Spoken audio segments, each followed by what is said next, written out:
You can't get away from them, you know. The kind, the mortals, the humans, humanity. I know. We are trained to think of them as food source only. Something that we require in order to keep us walking, putting one foot in front of the other night after intolerable night, keeping us on God's green earth. But there is more to them than that. As we walk through the night, trudging down alleys, down streets, through the milling crowd, that crowd is comprised of warm-blooded kine. We absorb their emotion, their feeling, their angers, their lusts, their loves. We are all a part of that. We're part of the chain, part of society. You cannot escape them. And so it brings to mind the question of how do we interact with them? How do we use them? How are they indispensable to us? Well, I dare say a Cainite does not remain a Cainite for long if they truly spurn humanity. Humanity cannot just be a food source. It cannot just be a vessel for us to prey upon whenever we hunger. They must be a source of inspiration, a source of joy sometimes, a source of affection, a source of protectiveness or obsession. Humanity, often derided among our kind, is that feeling of what it was to once be living. I remember, and I was living a long, long time ago, how I once loved a living being, how I once fathered children, how I had parents, how I had siblings. I remember the wars that raged around me. I remember the feasts and the famines. I remember the times of great need and the times of great joy. Because as a vampire, you never forget this time. It could be yesterday, it could be the previous night that one was just among the living. It is an ever-present need, an ever-present feeling, the desire to be among the kine. If one removes oneself entirely from that society, one falls to the beast. Maybe not immediately, but eventually one falls down that steep slope, and that slope is so difficult to climb back up. It is of course possible that even as vampires we can form attachments to mortals that we once held as mortals. It is still possible for us as kindred, as Cainites, to love, to wish to take care of certain living beings, because we are as likely to form attachments as anyone living, perhaps more so, perhaps because we have seen all the permutations of life, all the sins and all the virtues. We know exactly the kind of mortals that are good for us. And so some of us fall into cycles. A vampire as old as I am is likely to be drawn to the same young mortal, the same old mortal, the same mortal that shares the face of my lover of centuries ago. Sometimes we call these mortals touchstones. Touchstones. It is a somewhat scientific terminology for the kind of kine that keeps us on the straight and narrow.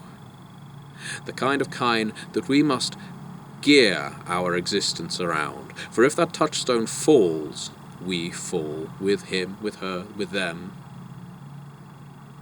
We start to obsess over this mortal, this precious kine, because we may well pour our love into it.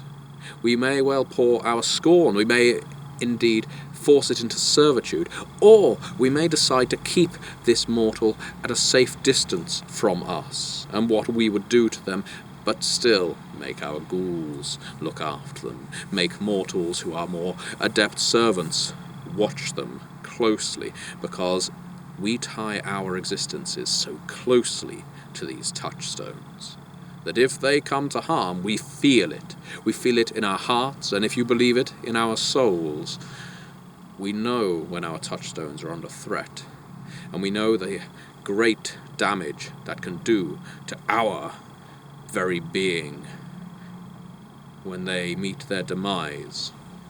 And so it is that kindred can cycle through dozens of touchstones in an existence, while others cling on to their humanity by preserving the existence of that one touchstone for generations.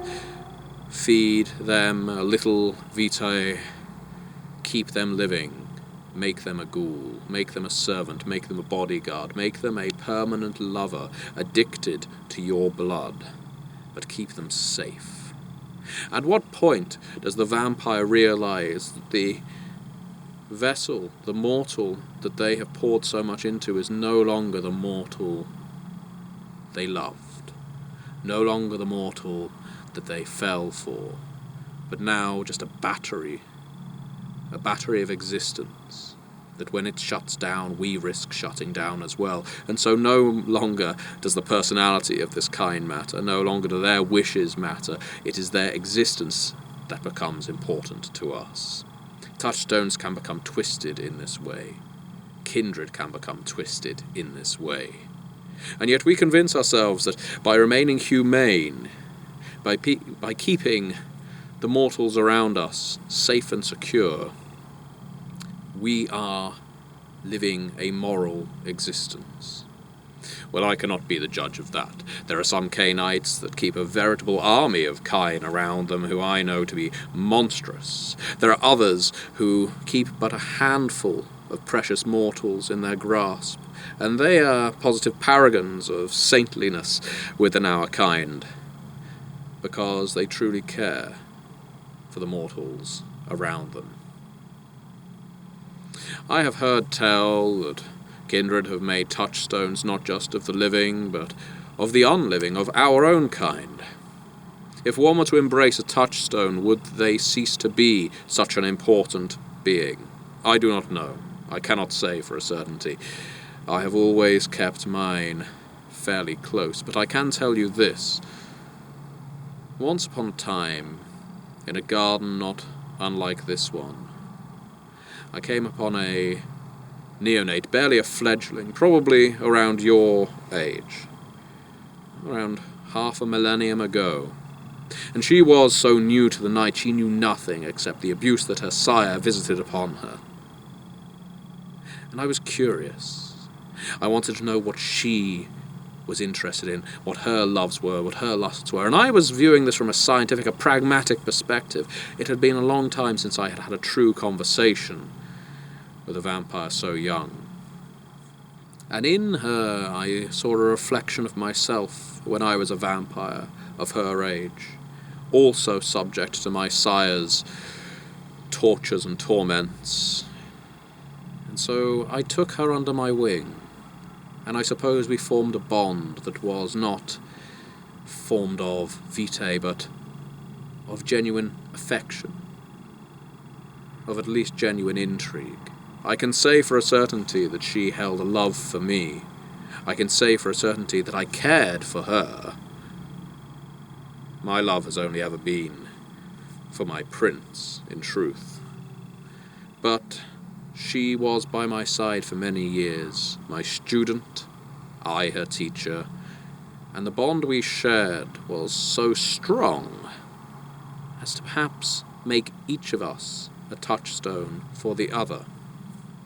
So yes, perhaps it is possible for a vampire to become another's touchstone. I have even heard that in the Sabbat, and what would I know of the Sabbat, they sometimes make touchstones of rituals, of sacrifices, of totems, of great acts of sin, to remind themselves that they are monsters, they are not cursed humans like you and I.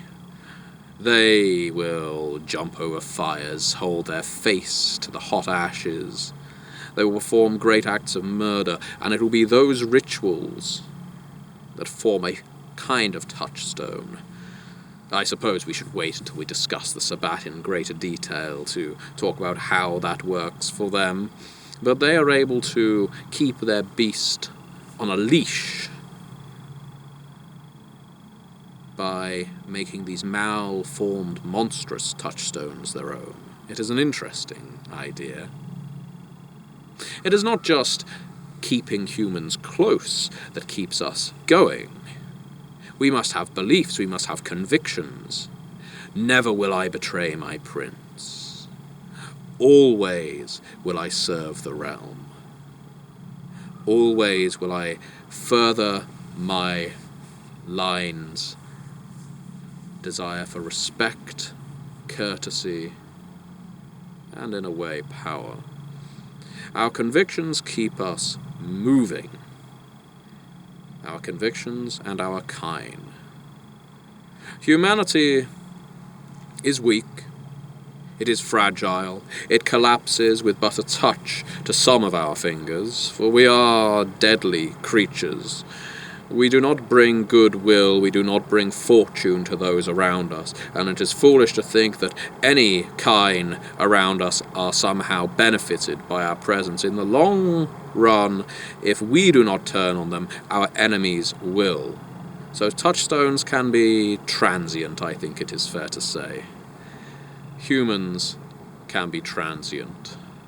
Their whims can change. They can rebel. They can rebuke us. We may push them too far. They may flee. And when they flee, how do we pursue them? We may know exactly where they are, but what if they are in a domain that we cannot enter? What if they are in territory that is too hard for us to access? Should we cut them loose? Or should we unerringly hunt them, for they have spurned us, for they have turned on the one creature that can truly preserve them forever?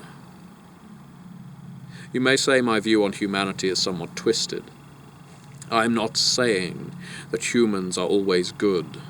I am not saying that morality is some great boon to our kind, because I am not fooling myself. I have been around for too many centuries to say that the living are any better than the dead. All I know is that without the living, we lose our raison d'être. We lose our reason to exist. We lose everything.